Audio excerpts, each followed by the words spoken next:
سبيل الدموع سبيل مريح. Assalamualaikum warahmatullahi wabarakatuh.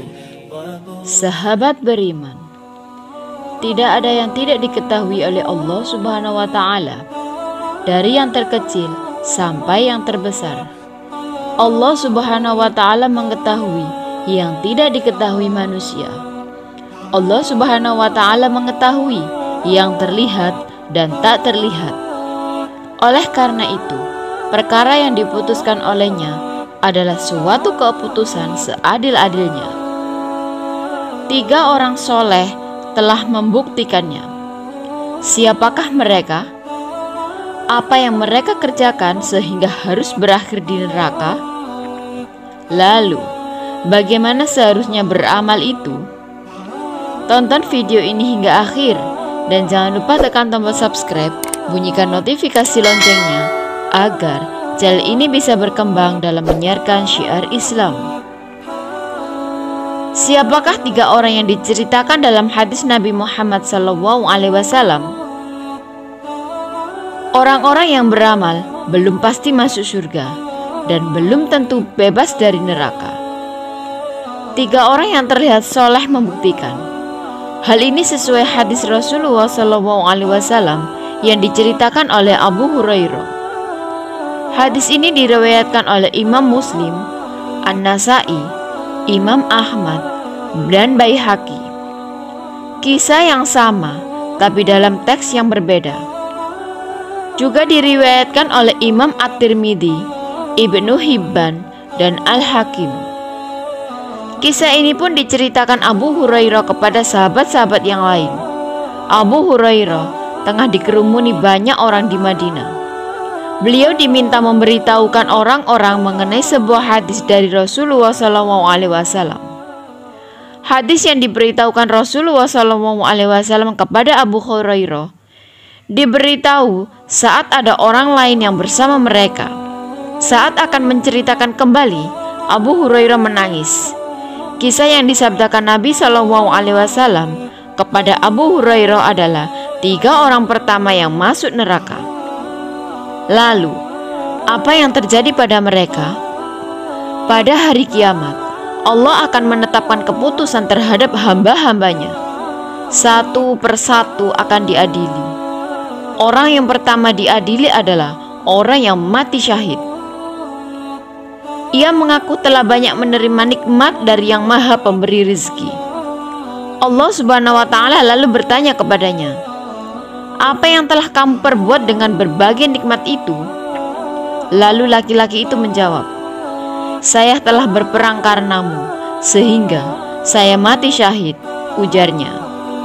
Allah Subhanahu wa Ta'ala pun menyangkal dan berfirman, "Kau telah berdusta, kau berperang agar namamu disebut manusia sebagai orang pemberani, dan ternyata kamu telah disebut-sebut demikian." Orang yang mati syahid itu pun akhirnya diseret dan dilemparkan masuk ke dalam neraka. Orang kedua pun dipanggil. Ia adalah seorang ahli agama yang alim, yang mengajarkan ilmu dan Al-Quran kepada sesama. Ia pun ditanya mengenai pemanfaatan nikmat selama hidup yang diberikan Allah kepadanya. Ia pun menjawab, "Saya telah membaca, mempelajari, dan mengajarkannya Al-Quran karena engkau." Namun lagi-lagi, Allah Subhanahu wa Ta'ala mengetahui niat sebenarnya dari hambanya. Orang itu berbohong. Allah Subhanahu wa Ta'ala berfirman, "Kamu berdusta, kamu mempelajari ilmu agar disebut sebagai orang alim, dan kamu membaca Al-Quran agar kamu disebut sebagai orang qori." Akhirnya, nasib orang kedua sama dengan orang yang pertama sebelumnya. Sama-sama diseret dan dimasukkan ke dalam tempat terburuk, yaitu neraka. Orang ketiga, yang merupakan hartawan pun dipanggil. Dia dikenal memiliki banyak harta dan suka berbagi terhadap sesama. Namun, apakah nasibnya berbeda dengan orang-orang sebelumnya? Allah Subhanahu wa Ta'ala kembali menanyakan perihal pemanfaatan harta yang diberikan kepadanya. Si hartawan itu menjawab, "Semua harta kekayaan yang aku punya tidak aku sukai, kecuali aku sedekah karenamu. Lagi-lagi, ternyata pernyataan itu dibantah oleh Allah Subhanahu wa Ta'ala.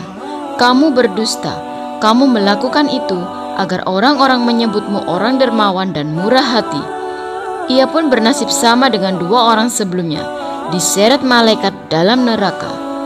Abu Hurairah lalu ditepuk bahunya oleh Rasulullah SAW dan bersabda, "Wahai Abu Hurairah, mereka adalah manusia pertama yang merasakan panasnya api neraka jahanam pada hari kiamat." Hadis riwayat Muslim. Lalu, bagaimana seharusnya beramal itu? 3 orang tersebut melakukan amalan dengan pahala yang besar, namun tak berakhir di surga. Sebuah amalan diterima dengan 2 syarat.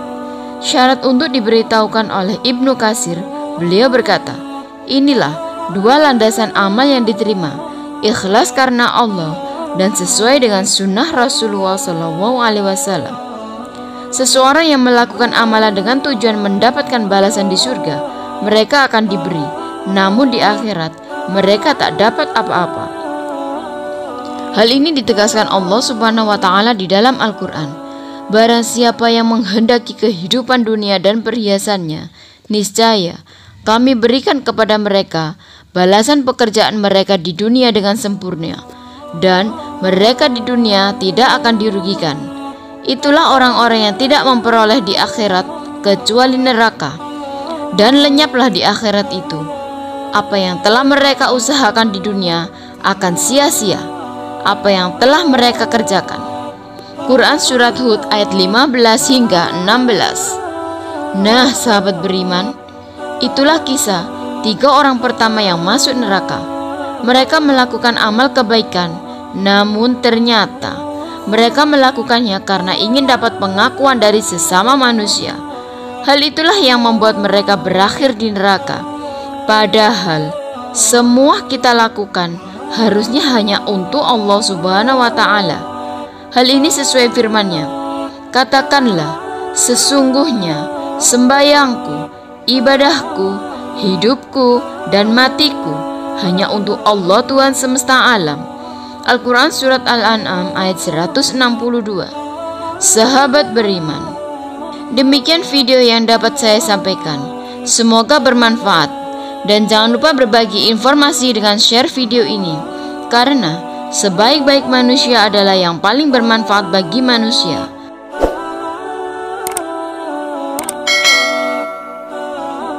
Akhirul kalam, wassalamualaikum warahmatullahi wabarakatuh.